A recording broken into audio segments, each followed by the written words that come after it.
Cause of death, multiple gunshots. Official verdict.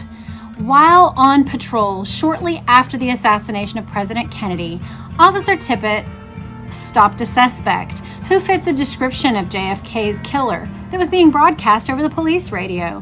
That suspect was Lee Harvey Oswald, who shot and killed Officer Tippit. So that's the official word of why his death happened. The actual circumstances don't quite match that. Here is the actual circumstances.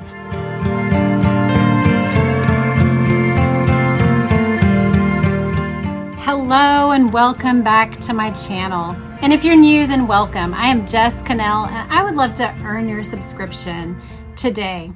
I have the windows open, which is going to mean more road noise, and it's just the way it is because our AC is out. And so let's all just hope that we can get this resolved rapidly because we are in Texas and I would like not to go much longer like this. Well, today we're going to be looking at the testimony of Erlene Roberts, who is the only person who gave a clear testimony between the Texas School Book Depository and the Texas Theater about Lee Harvey Oswald. So we're going to look into her testimony through this book, which is Forgive My Grief, Volume 1 by Penn Jones Jr. And then we are going to move into our study of JD Tippit through Richard Belzer and David Wayne's book, Hit List. And we are going to do an overview, and the next time we will come back for an in-depth look at what I've been told is the best article about JD Tippit. So we're going to start with the facts and move into the full analysis in our next episode. So today, before we get going, I just want to invite you to Dallas in November. First of all, I want to share with you, I'm going to be speaking at the JFK Historical Group Conference that Thursday. And so I would love to see you there. There will be information in the show notes for that.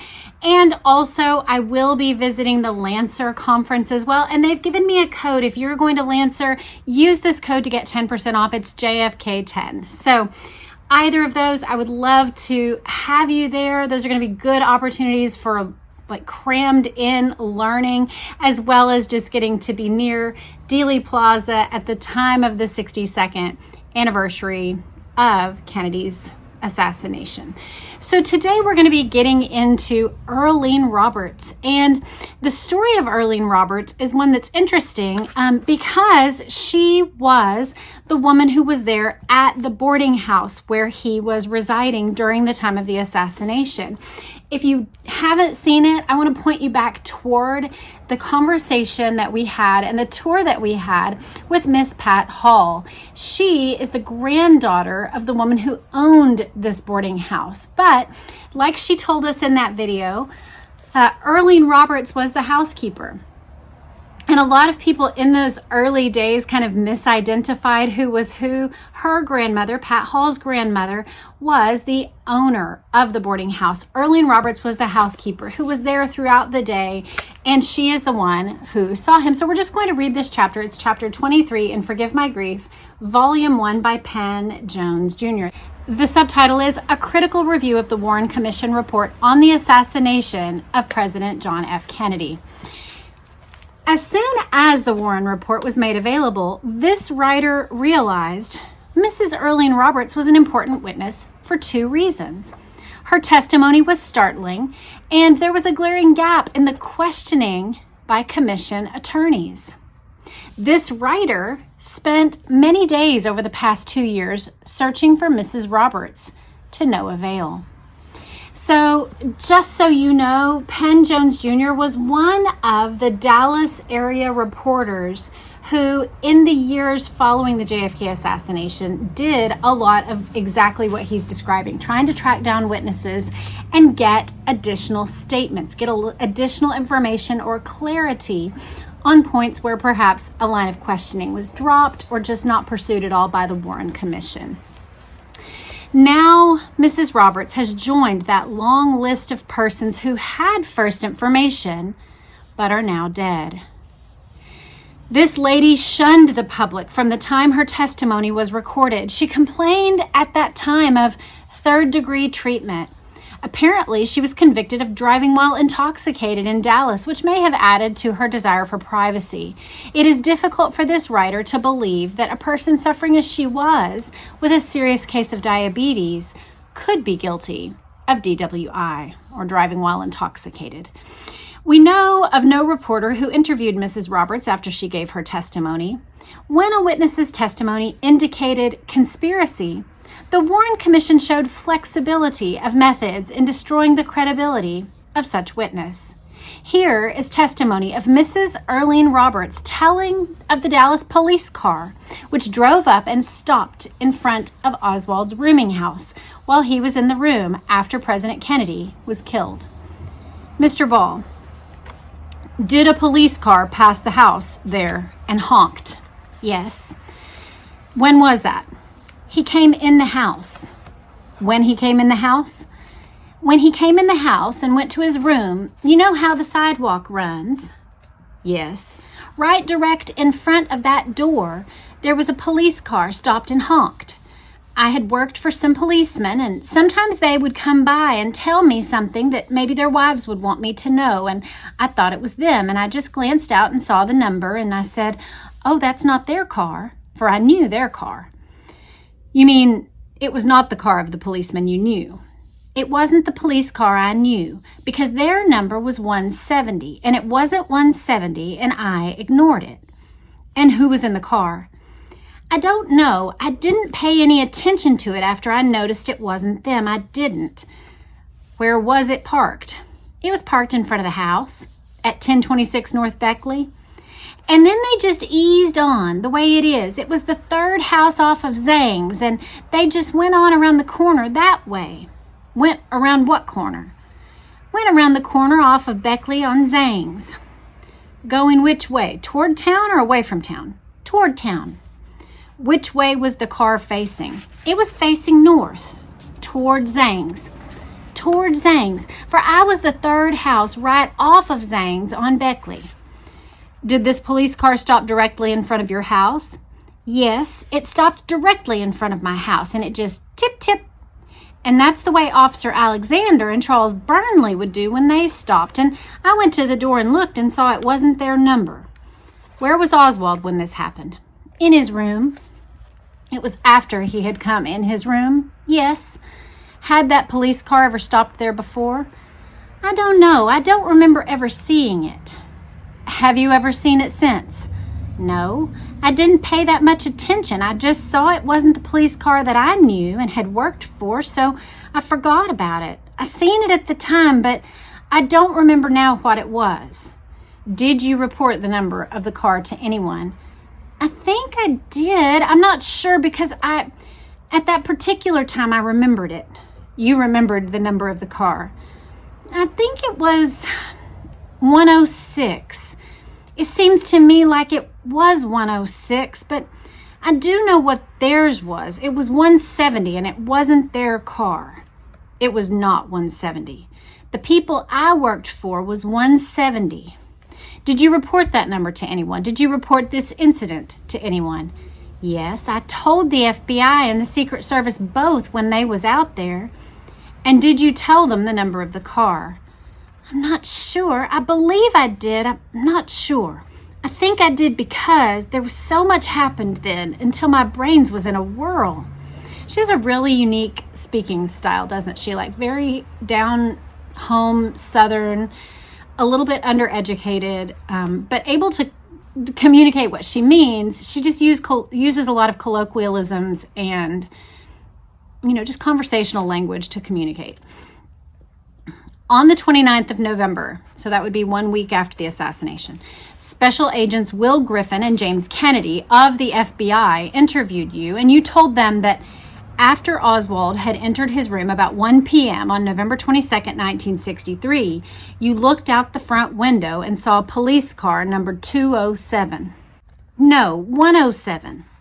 Is that the number? Yes, I remembered it. I don't know where I got that 106, 207. Anyway, I knew it wasn't 170. And you say that there were 2 uniformed policemen in the car. Yes, and it was in a black car. It wasn't an accident squad car at all. Were there 2 uniformed policemen in the car? Oh, yes. And one of the officers sounded the horn, just kind of tit-tit twice, and then drove on to Beckley toward Zangs Boulevard. Is that right? Yes. I thought there was a number, but I couldn't remember it. But I did know the number of their car. I could tell you that. I want you to understand that I have been put through the 3rd degree, and it's hard to remember. Are there any other questions? No, that's all. Here is the way Mrs. Roberts was discredited, therefore not necessary to ask her any further questions. This next questioning is of Mrs. A.C. Johnson, which would be Gladys Johnson, the owner of the boarding house. Was there some reason why you let her go? Well, she would just get to being disagreeable with renters, and I don't know, she has a lot of handicaps. She has an overweight problem, and she has some habits that some people have to understand to tolerate. What are they? Talking, just sitting down and making up tales, you know. Have you ever seen people like that? Just have a creative mind. There's nothing to it. And just make up and keep talking until she just makes a lie out. Listen, I'm telling you the truth, and this isn't to go any further. Understand that? You have to know these things because you're going to question this lady. I will tell you, she's just as intelligent. I think she is a person that doesn't mean to do that, but she just does it automatically. It seems as though that she, I don't know, wants to be attractive or something at times. I just don't know. I don't understand it myself. I only wish I did.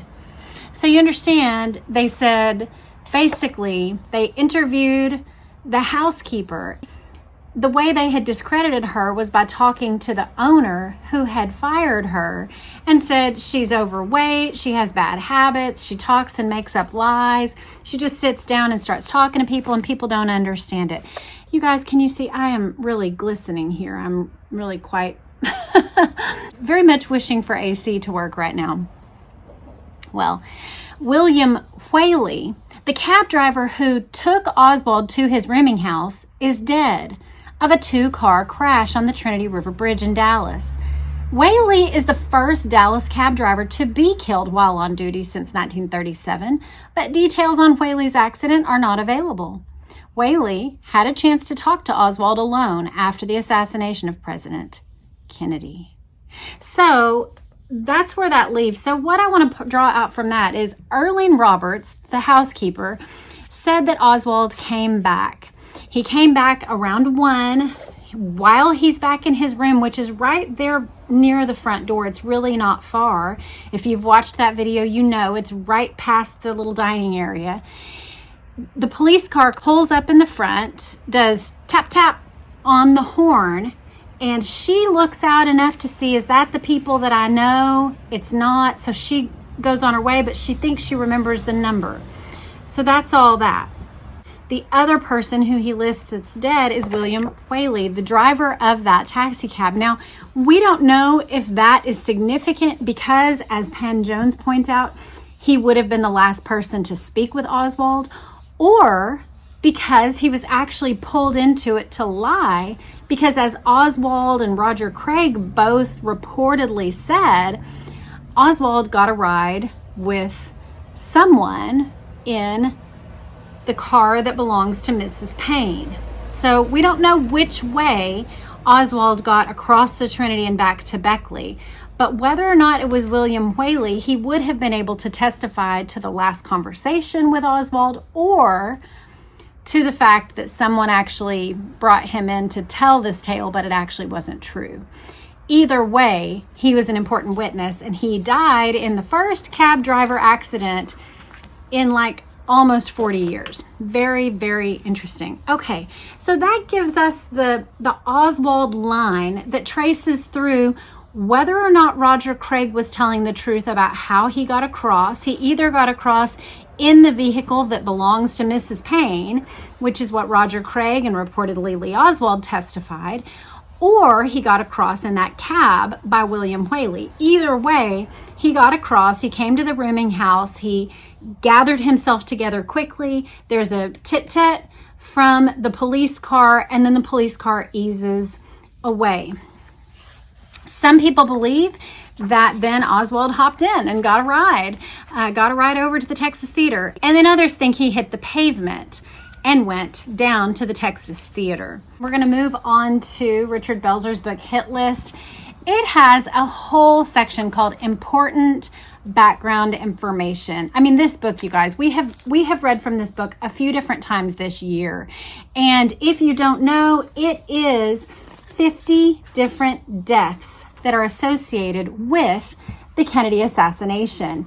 And each one is done so excellently and so specifically. You're given criminal information, you're given information about the details, how the person died, whether or not it was conspiracy related or potentially just a natural death. And then they weigh in at the end of the chapter with their assumption, what their conclusions are as the authors after they have researched it. So it's a wonderful, fairly, I would say it's a big picture look, but they do get into the details in a way that's very worth your time. So we're going to look at chapter 1, which is Officer JD Tippit, and it is a 23-page chapter, so we are definitely not going to read it all, but I'm going to give you guys some of the highlights. We're going to get the broad picture of JD Tippit's murder, and then next time we are going to come back and do an in-depth look at that murder so that we make sure we're looking at the facts.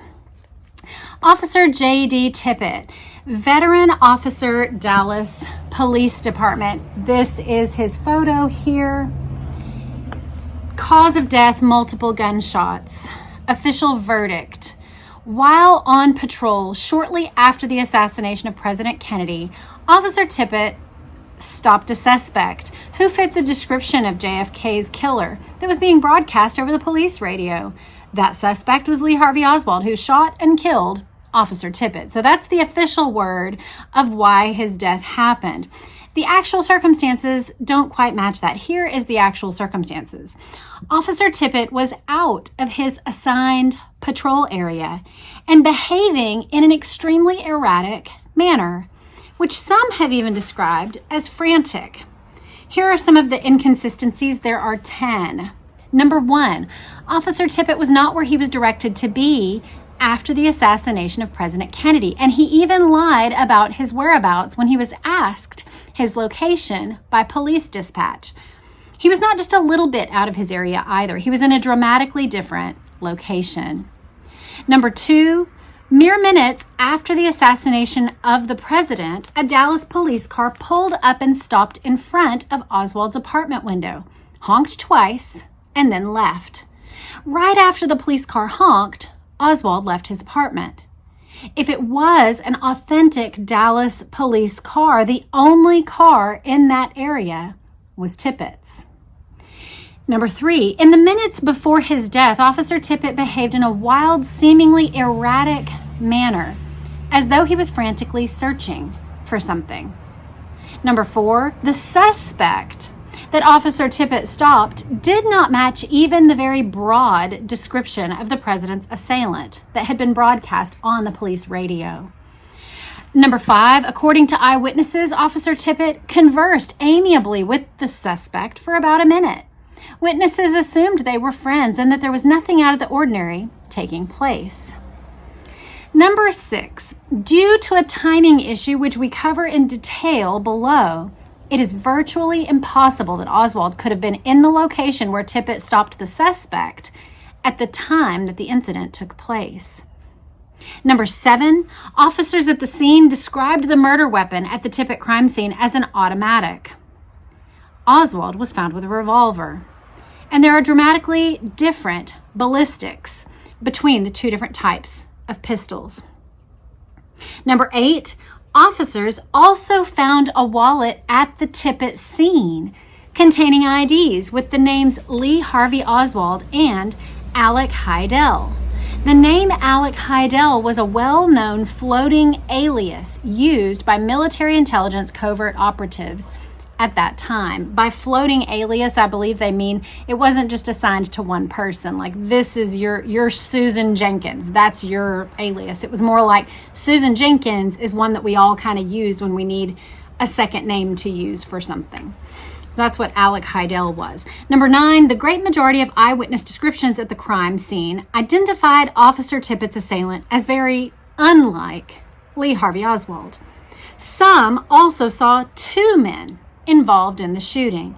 Number 10 is that witness testimony that did not fit the official version that Oswald shot Tippit was roundly rejected by the would-be investigators.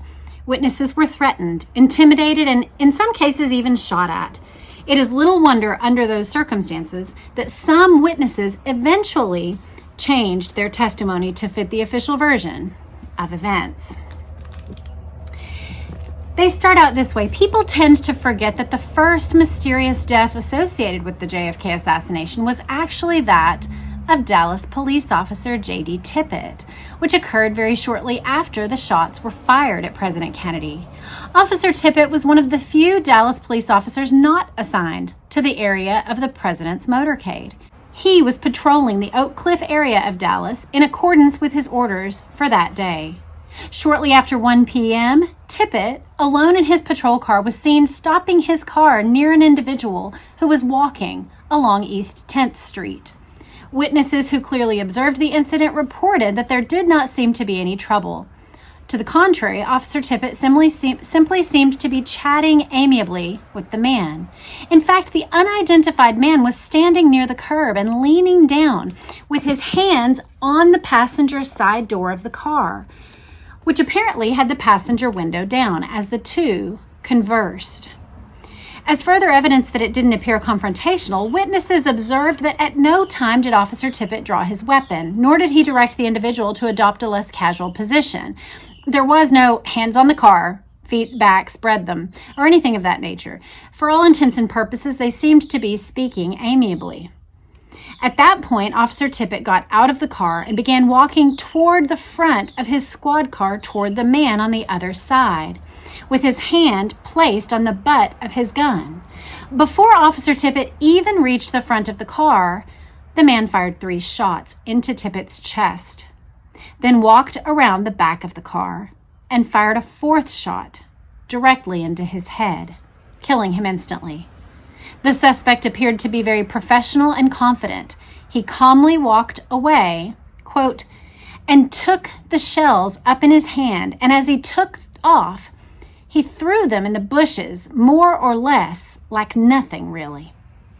That was the way an eyewitness reported the event. It later became scripted in the official version that Officer Tippit had stopped a suspect who fit the description going over the police radio, etc. I'm not going to demean your intelligence by reading it to you a second time. In the commission's account, JD Tippit was a fine, dedicated officer driving his patrol car who had the chance to make the arrest of a lifetime. Did not try to arrest this dangerous suspect, nor did he draw his gun. Instead, he called the man over to his car and began having a casual conversation. Here is the timeline, and I love that they do this. Not every chapter is the same. I feel that this book really gives you the relevant information you need in order to understand the circumstances of someone's death. So I do just want to remind you, these books are always in the show notes when we've talked about them in our discussions, and this one is so good. It is also not an expensive book. Some of the books on our list, like this one, if you go to try to get it on eBay, you'll be lucky to pay $100 for it. Like, they can be expensive, the old books, but this one I think is like $13 or something like that. So if you want a good book to acquaint yourself with the JFK assassination, this one's a great choice because it is accessible financially. Well, here are some of the timeline situations that we want to be aware of in this killing. Contrary to the Warren Commission, it's been established that Officer Tippit was friends with both Jack Ruby and Lee Oswald. The three were often seen having breakfast together. That's taken from a book by Harrison Livingstone. Tippit's police unit was officially assigned to be patrolling in Oak Cliff. Okay, so they actually give us a map, and it takes a minute to adjust your eyes to it, but this area that's heavily outlined is the area where he was supposed to be patrolling. He was supposed to be circling in that area. And Instead, all of these dots up here show the locations where he was instead. So he was out, far out, at least one full district away from where he ought to have been patrolling. The actions of Officer Tippit bear noting. At 12:20, he reported on his police radio, 78 clear, which meant he was done with lunch and back on patrol. At 12:45, this is only 15 minutes after the president was shot, Officer Tippit was seen in his car sitting at a gas station in North Oak Cliff. His car was parked on the south end of the Houston Street Viaduct, observing cars coming off the ramp of Houston Street from downtown Dallas. So picture that, cars that were coming from where the assassination had happened. He is parked there watching cars come off. I will tell you, the circumstances of where he was and how he was make me think that he was assigned to get to Lee Oswald first. If his car was the one that pulled up in front and did the honk, then he may have been trying to get him in a friendly way. He may have been parked where he was to try to catch him as he came off the highway. But to be parked there, way up here, when you're supposed to be down here in this area, there had to be a reason. Several gas station employees saw him sitting there. He stayed for about 10 minutes, somewhere between 12:45 and 1. And then he went tearing off down Lancaster at high speed. Oswald's cab driver, William Whaley, testified that he took the ramp down from Houston Street when he drove Oswald, and that was during the time period that Tippit was watching the ramp. Also, about 12:45, Tippit was asked by dispatch to report his location. He said that he was down on Keyston Bonneview. Bonneview is one of the streets that runs through right here. So he gave a false location at 12:45. Apparently short after 12:50, the witnesses saw Tippit take off rapidly in his car heading south. That's further established by a radio call that he placed telling police dispatch that he was at 8th and Lancaster, which was several blocks south of the gas station. Then, at around 1, Tippit parked his car and went into a record store, Top 10 Records on Jefferson Street, placed a phone call using the store's phone. Witnesses reported that the call was apparently unanswered, and Tippit then left the store abruptly, appearing agitated.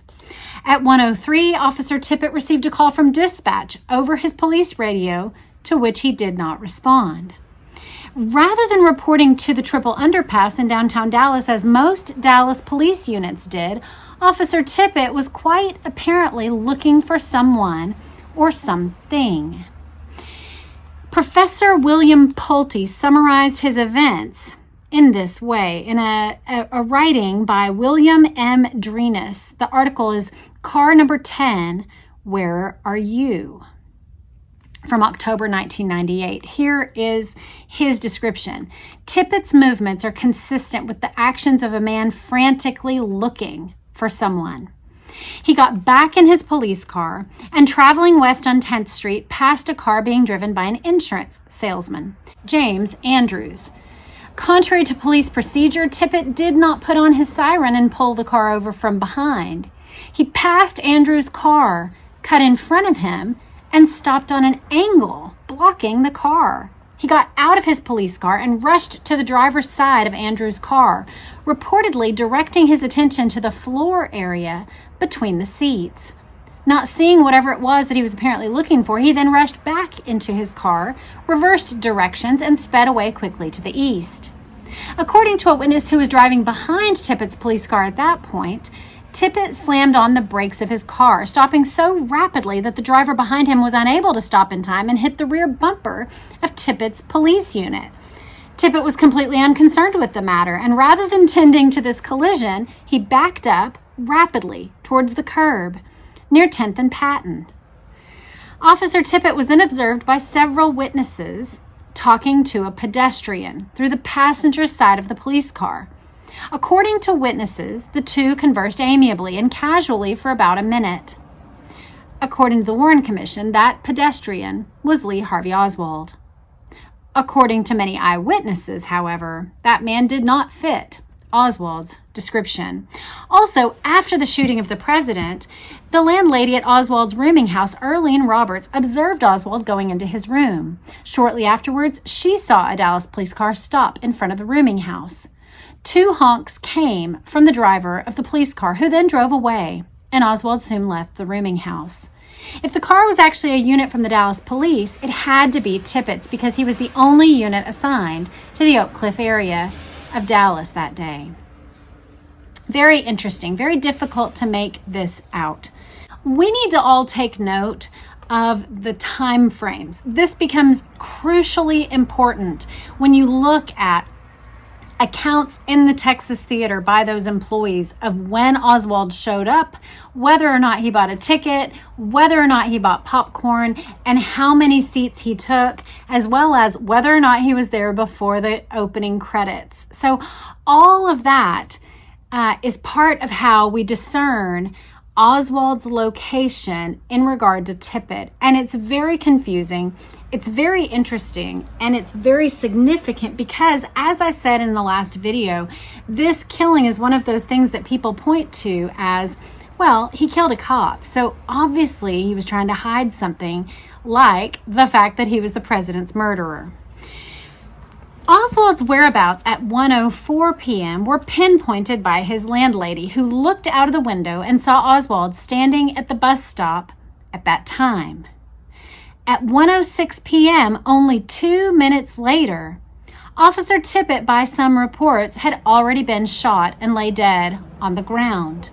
Witness Domingo Benavides spoke the following into the police radio of Tippit's unit. "Hello, police officer. We've had a shooting here. It's a police officer. Somebody shot him." The police report stated that the call came from witness Benavides over the police radio at 1:16. But that was quite some time after the shooting. Benavides made that call after he waited a while to ensure that the killer was gone from the scene and he wouldn't be attacked by him. Benavides' exact words were as followed. "I sat there for just a few minutes. I thought maybe he, the killer, had lived in there," the house where he saw the gunman. "And I didn't want to get out and rush right up. He might start shooting again. That is when I got out of the truck and walked over to the policeman. The policeman, I believe, was dead when he hit the ground." Another eyewitness, T.F. Boley, certified in his legal affidavit that he arrived at the Tippit crime scene and saw Officer Tippit lying dead on the ground.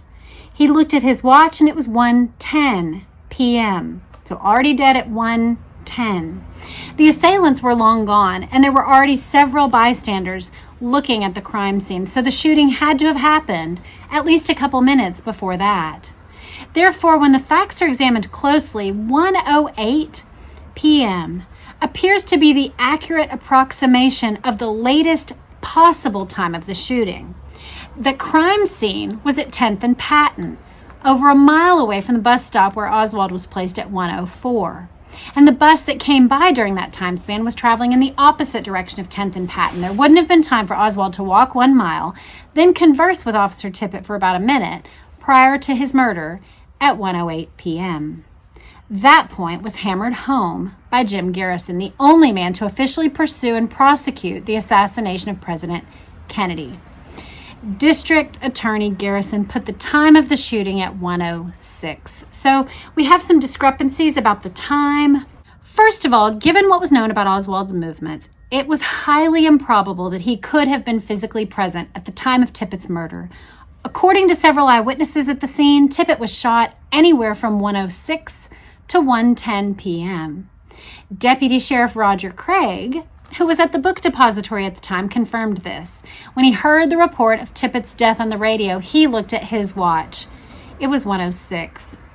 And yet Oswald, it was generally acknowledged, had returned to his rooming house at around 1. He left quickly, and Erlene Roberts, the housekeeper, observed him standing by the northbound Buckley Avenue bus stop at 1:04. The area where Tippit was killed was in the opposite direction, a mile to the south.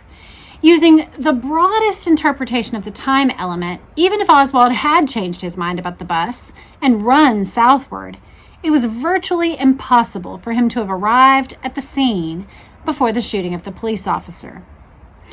So the Warren Commission officially placed the time of Tippit's death at 1:16, solving the aforementioned timing problem that was apparent after it became known that Oswald was waiting at the bus stop at 1:04.